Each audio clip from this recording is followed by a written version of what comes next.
ఉంగరం పడిపోయింది. తీరిక వేళ పిల్లలు పెద్దలు విని ఆనందించండి. అమ్మ తనకి ఉంగరం చేయించింది, కానీ అది తన వేలికి పెద్దది అయిపోయింది. ఇంకా కొన్నాళ్ళు ఆగితే సరిపోతుందిలే అని అక్కడే టేబుల్ మీద పెట్టింది. పాపం కూతురు లీలకు ఆ ఉంగరాన్ని కాసేపు పెట్టుకుందాం అనిపించింది, కానీ అమ్మ ఇవ్వదు అనుకుంది. లీలా వాళ్ళ అమ్మ ఉంగరాన్ని టేబుల్ మీద పెట్టి మర్చిపోయింది. కానీ లీలా అక్కడ ఆడుకుంటూ టేబుల్ మీద ఉన్న ఉంగరాన్ని ఒకసారి వేలికి పెట్టుకుందాం అనిపించి పెట్టుకుంది. కానీ అది లీల వేలికి పెద్దదిగా ఉంది. అయినా ఒకసారి పెట్టుకుందాం అని తన వేలికి ధరించింది. అది ఆమెకు ఎంతో బాగా నచ్చింది.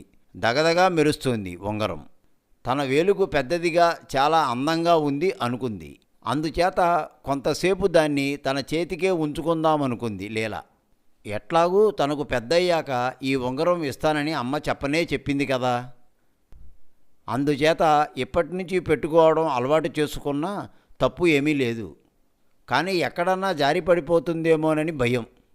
ఏమైతేనేం చేతికి ఉంచుకునే ఇంటి పనుల మీద పెరట్లోకి వెళ్ళింది. కొంతసేపు పనిపాట్లు చూసుకుని యథాలాపంగా తిరిగి ఏదో పని మీద ఉంగరపు వేలు చూసుకునేసరికి అది బోసిగా కనిపించింది.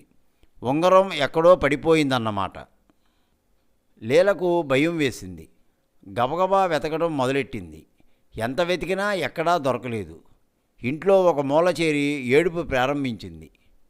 ఇంతలో పెరట్లోంచి కోళ్లపుట్ట దగ్గర పెద్ద చప్పుడు వినిపించింది. ఒక కోడి విపరీతంగా అరుస్తుంది, ఏడుస్తుంది. ఊపిరి ఆడక బాధపడుతున్నట్లుగా ఉంది దాని స్థితి. దాని కేకలు విని లీల పెరటిలోకి వెళ్ళింది. కోడిపెట్టను చేతుల్లోకి తీసుకుంది. ఒళ్ళో కూర్చోబెట్టుకుని నిమిరింది. కోడి తన గొంతును లీల చేతికి వేసి రాస్తుంది. లీల దాని గొంతు పరిశీలనగా చూసింది. ఏదో గట్టిగా తగులుతోంది కూడా చేతికి. నింపాదిగా దాని గొంతులో వేళ్లు పెట్టి కోడికి ఏమీ నొప్పి కలుగకుండా ఆ గట్టి పదార్థాన్ని బయటకు లాగింది. ఆశ్చర్యం! తాను ఇంతకు ముందు ధరించిన ఉంగరం. అది తనకు పెద్దదిగా ఉండడం వల్ల జారి పడిపోయింది. తాను చూసుకోలేదు. తను కోళ్లపుట్ట దగ్గర పారేసుకుందన్నమాట. ఈ కోడి మింగలేక నానా అవస్థపడుతోంది. ఏమైతేనేం పోయిన ఉంగరం దొరకడమే కాక కోడి కూడా ప్రమాదం నుండి తప్పించుకుంది కదా అని సంతోషించింది లీల.